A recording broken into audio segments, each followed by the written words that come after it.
ఆంజనేయుడా మా హృదయ నివాస కేసరి నందన శ్రీరామ భక్తుడా ఆంజనేయుడా మా హృదయ నివాస కేసరి నందన శ్రీరామ భక్తుడా ఎంతసేపు చూచినా తనివి తీరదే ఎన్ని జన్మలెత్తినా భక్తి చాలదే ఆ శివుని కుమార శ్రీరామదూత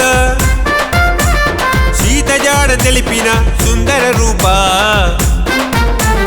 శ్రీయాంజనేయం ప్రసన్నాంజనేయం శ్రీయాంజనేయం ప్రసన్నాంజనేయం శ్రీయాంజనేయం ప్రసన్నాంజనేయం శ్రీయాంజనేయం ప్రసన్నాంజనేయం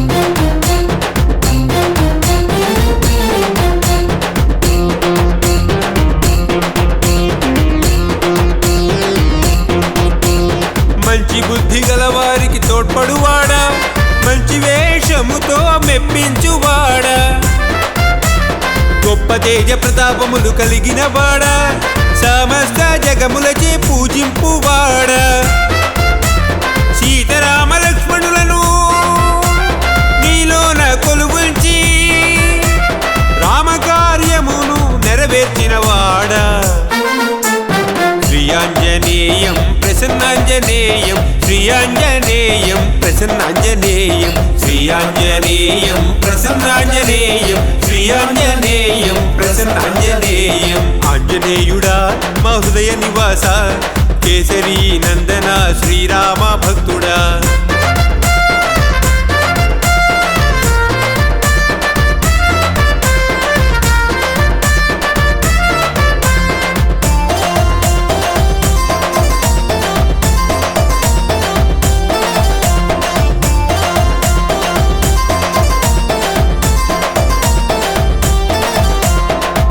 రూపముతో సీతమ్మకు కనిపించి వికట రూపముతో లంకను కాల్చి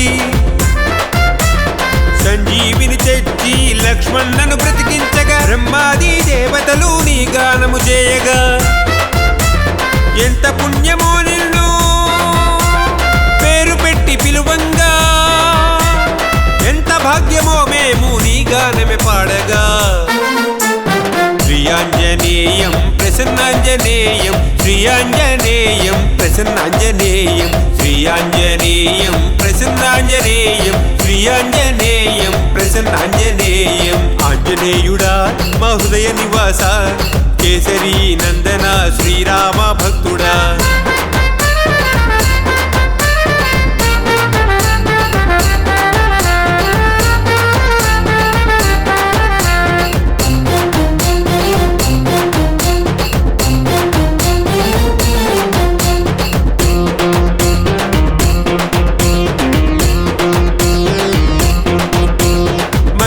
స్వరూపుడా ఓ పవన పుత్రుడా నిన్నే స్మరించిన సంకటము తొలగునుగా నీ ప్రతాపములు యుగ యుగాల ప్రసిద్ధము నిన్ను మేము కొలుచుట రామునికి ఆనందం ఎంత భాగ్యమో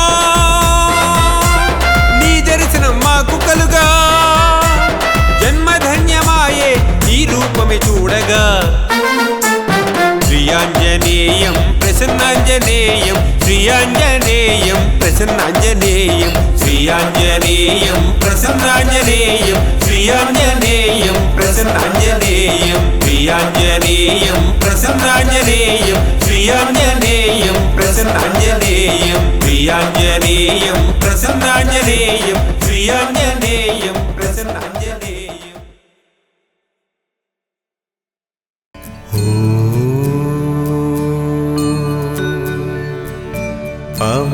पवनात्मजाय विद्महे रामभक्ताय धीमहि तन्नो हनुमत् प्रचोदयात्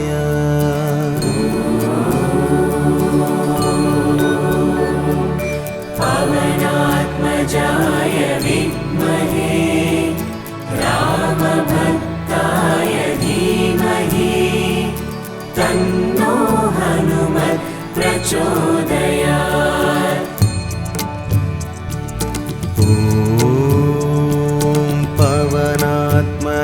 विद्महे रामभक्ताय धीमहि तन्नो हनुमत् प्रचोदयात्।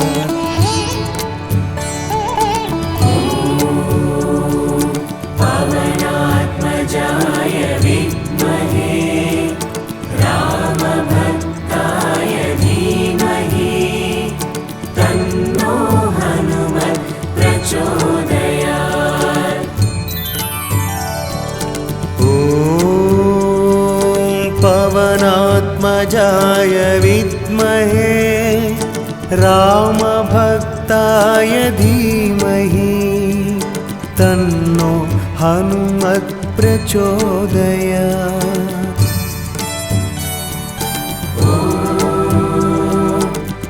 पवनात्मजाय विद्महे रामभक्ताय धीमहि तन्नो हनुमत् प्रचोदयात्। ॐ पवनात्मजाय विद्महे रामभक्ताय धीमहि तन्नो हनुमत् प्रचोदयात्।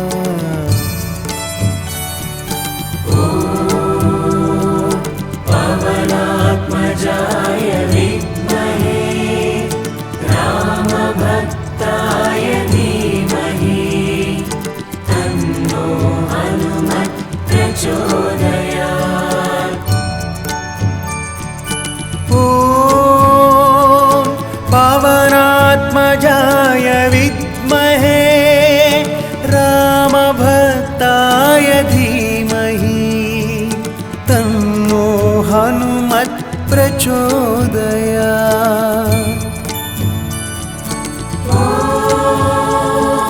पवनात्मजाय विद्महे रामभक्ताय धीमहि तन्नो हनुमत् प्रचोदयात्। ॐ पवनात्मजाय विद्महे रामभक्ताय धीमहि तन्नो हनुमत् प्रचोदयात्।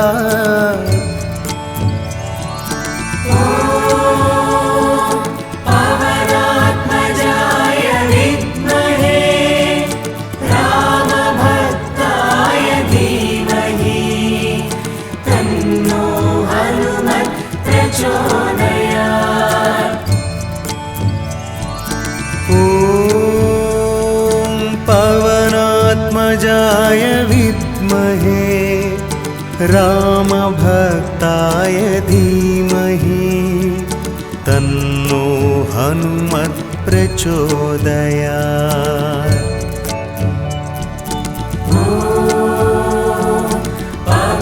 पवनात्मजाय विद्महे रामभक्ताय धीमहि तन्नो हनुमत् प्रचोदयात्। ॐ पवनात्मजाय विद्महे रामभक्ताय धीमहि तन्नो हनुमत् प्रचोदयात्।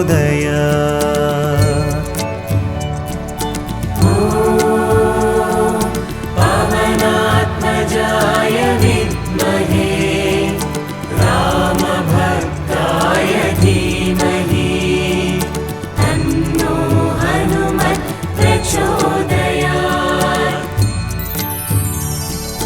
ॐ पवनात्मजाय विद्महे रामभक्ताय धीमहि तन्नो हनुमत् प्रचोदयात्।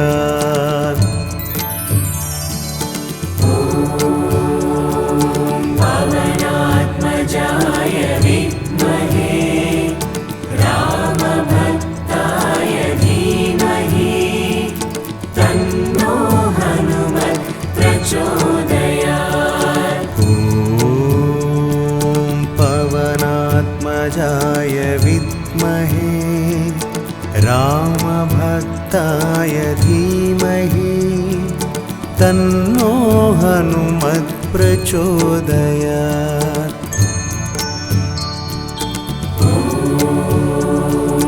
पवनात्मजाय विद्महे रामभक्ताय धीमहि तन्नो हनुमत् प्रचोदयात्। ॐ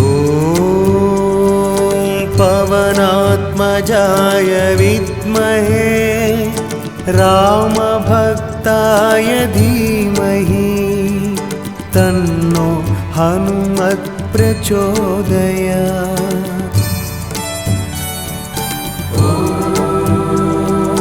पवनात्मजाय विद्महे रामभक्ताय धीमहि तन्नो हनुमत् प्रचोदयात्। ॐ पवनात्मजाय विद्महे रामभक्ताय धीमहि तन्नो हनुमत् प्रचोदयात्।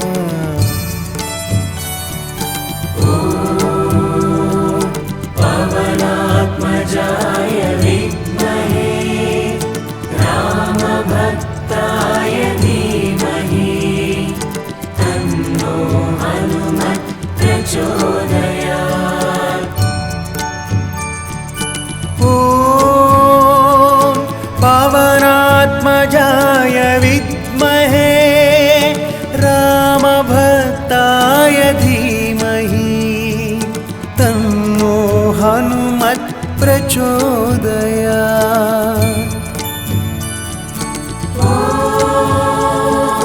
पवनात्मजाय विद्महे रामभक्ताय धीमहि तन्नो हनुमत् प्रचोदयात्।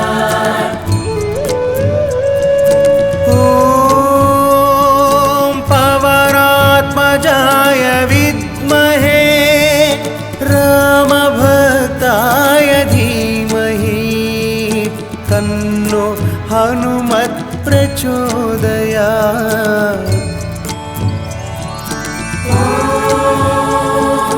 पवनात्मजाय विद्महे रामभक्ताय धीमहि तन्नो हनुमत् प्रचोदयात्।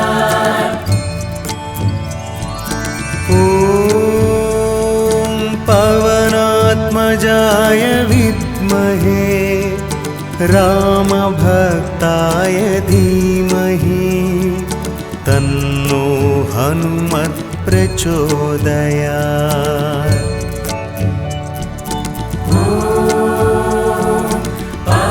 पवनात्मजाय विद्महे रामभक्ताय धीमहि तन्नो हनुमत् प्रचोदयात्।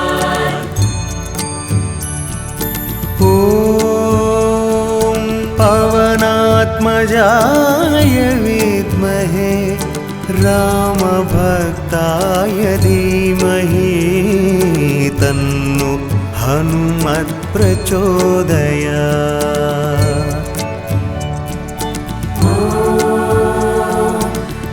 पवनात्मजाय विद्महे रामभक्ताय धीमहि तन्नो हनुमत् प्रचोदयात्। ॐ पवनात्मजाय विद्महे रामभक्ताय धीमहि तन्नो हनुमत् प्रचोदयात्।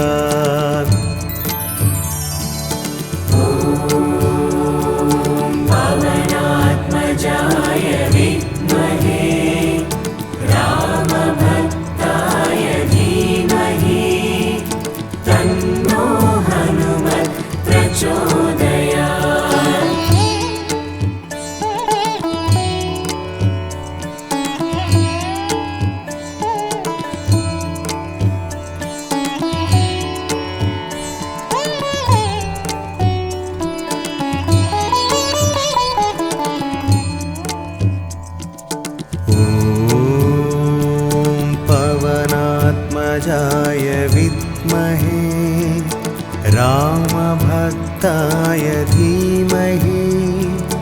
तन्नो हनुमत् प्रचोदयात्।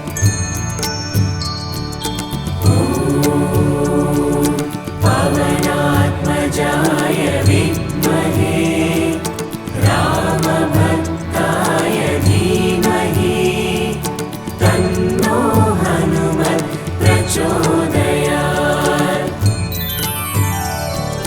ॐ पवनात्मजाय विद्महे रामभक्ताय धीमहि तन्नो हनुमत् प्रचोदयात्।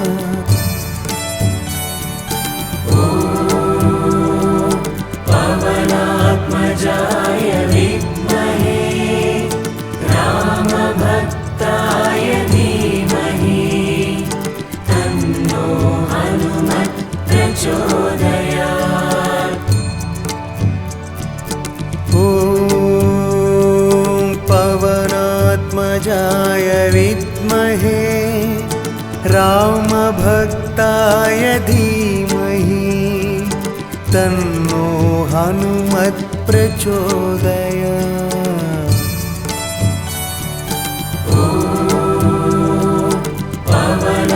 पवनात्मजाय विद्महे रामभक्ताय धीमहि तन्नो हनुमत् प्रचोदयात्। ॐ पवनात्मजाय विद्महे रामभक्ताय धीमहि तन्नो हनुमत् प्रचोदयात्।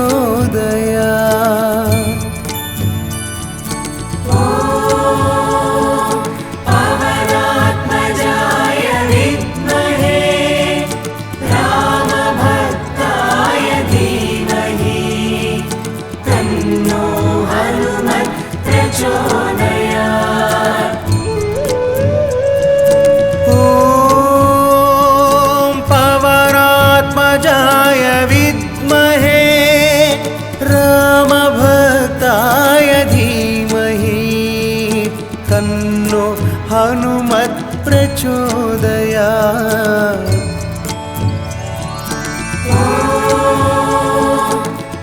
पवनात्मजाय विद्महे रामभक्ताय धीमहि तन्नो हनुमत् प्रचोदयात्। ॐ पवनात्मजाय विद्महे रामभक्ताय धीमहि तन्नो हनुमत् प्रचोदयात्।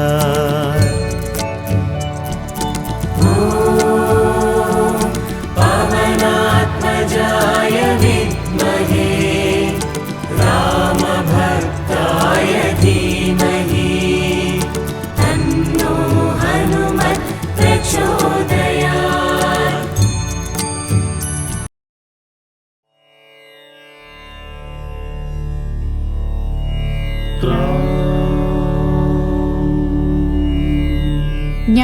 ज्ञानगुणार्णव हनुमकपीस नीकिदे जयमुद्रिलोक प्रकाश रामदूत असमान बलालय अंजनी पुत्रा पवनसुतावय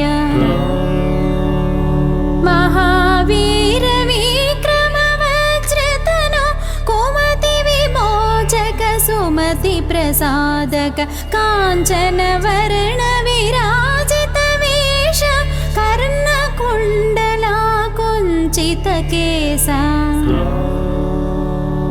हस्तवज्रध्वज रेखाराजित मुञ्जोपवीत भुज परिव्यापित शंकर पुत्रा केसरी नंदन तेज प्रतापा जगदभिवंदन विद्वन्मणि गुणि हेयति चातुर राम कार्य निर्वहणा तत्पर प्रभो కథ విననాసక్తుడ సీత రామ లక్ష్మణుల మది నిలిపితివి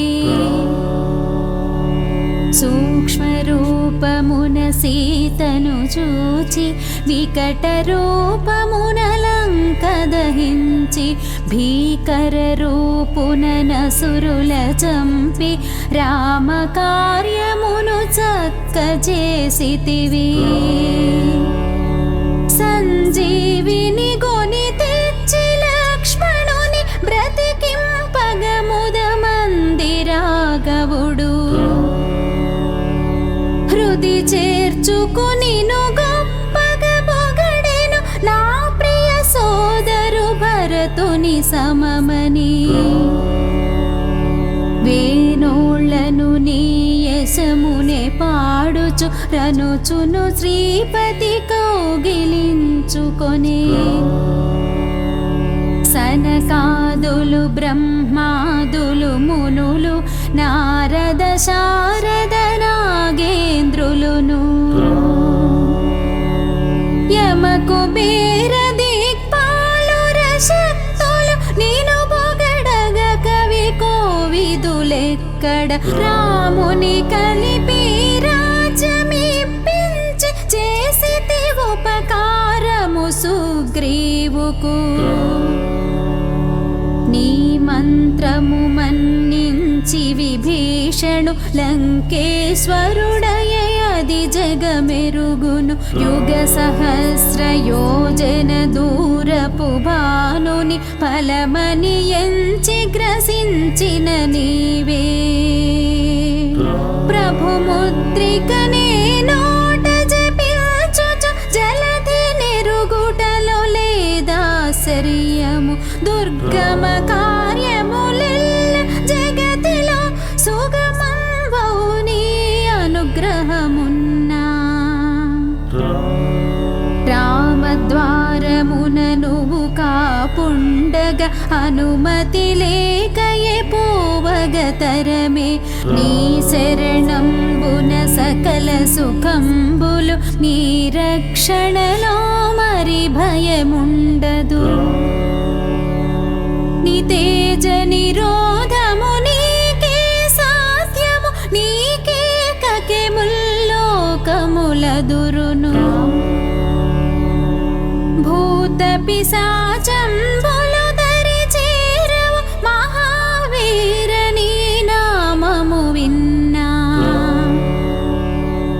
వ్యాధులు నశించు బాధలు హరించు హనుమత్ పీరా నిరంతర జపమునా హనుమధ్యానము త్రికరణ శుద్ధిగా చేసిన వారిని విడుచు విపత్తులు రాజమకుటుడగు రామచంద్రునికి సకల కార్యములు చేసిన వాడవు ఎవరి వాంఛ ఏదైనను తీరును వారి జీవితం బతి సఫలంబౌ నాలుగు యుగములు నీ ప్రతాపమే యుజ్వలముగ భాసించును జగతి అసురమర్దనా రామ ప్రియుడా సాధు సజ్జనుల కాచెడి వాడవు అష్ట సిద్ధి నవనిధులకి దాతవు ఈ వరమొసగెను జానకి మాత రామరసాయనమున్నది నీకడ నిత్య స్థితుడౌ రఘుపతి దాసుగా నిన్ను భజించిన ప్రియమగు రాముకు జన్మ జన్మ దుఃఖంబుల మరతురు ఎచట పుట్టినను హరి భక్తాభ్యులు అంత్యంబున రఘుపురమేగెదరు అన్య దేవతల మదిని స్మరించక సర్వ సుఖాకర హనుమను కొలువుము బల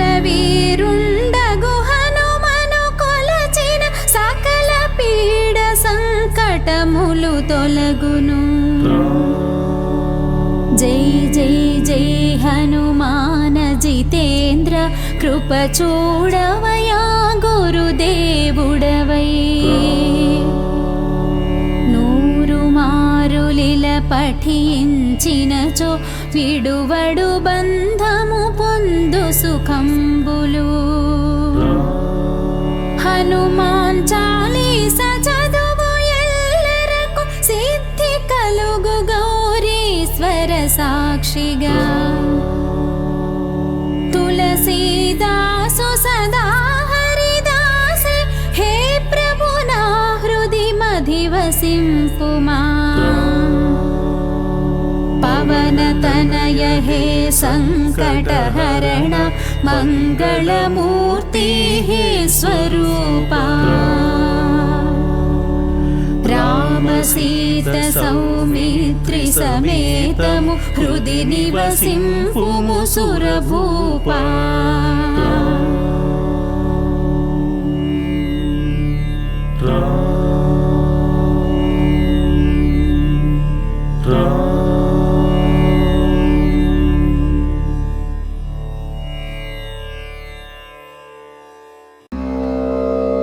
त्वमस्मिन् कार्यनिर्योगे प्रमाणं हरिसप्तमा.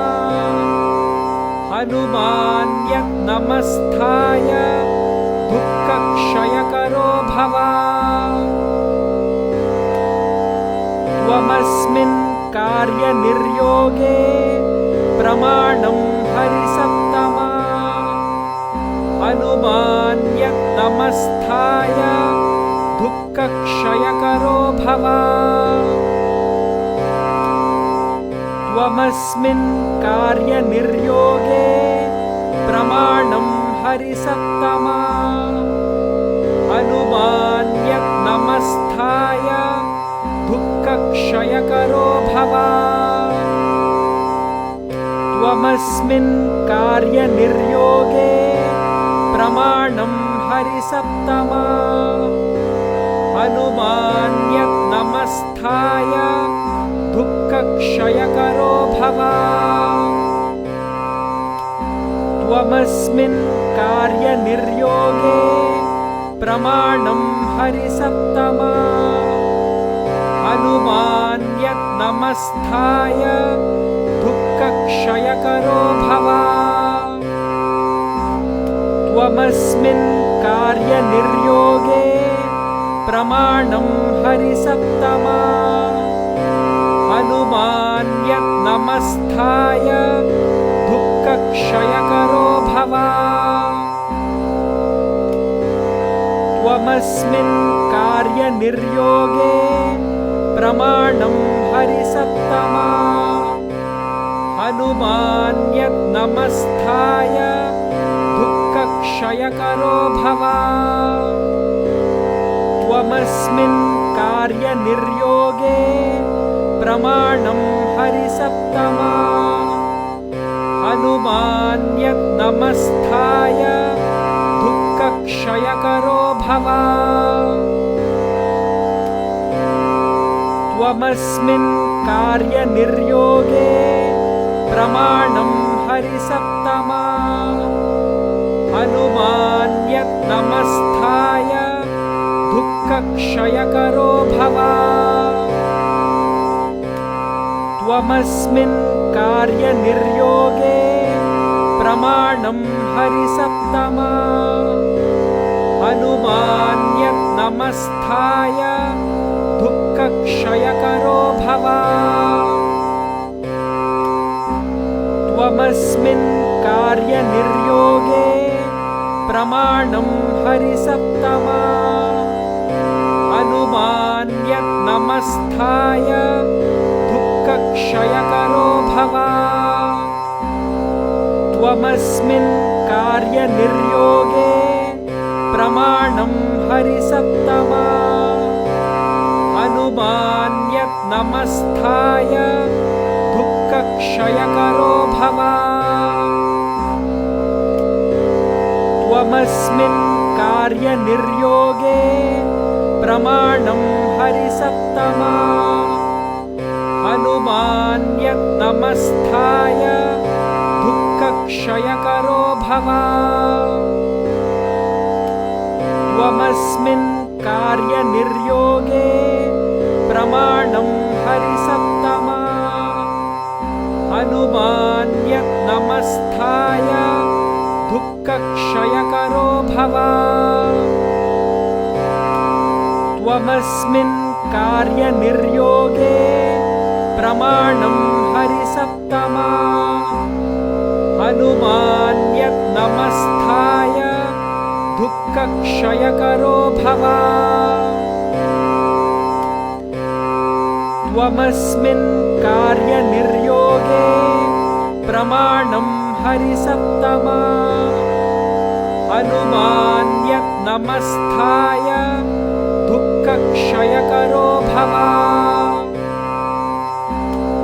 त्वमस्मिन् कार्यनिर्योगे प्रमाणं हरिसत्तमा हनुमान्यत्नमस्थाय दुःखक्षयकरो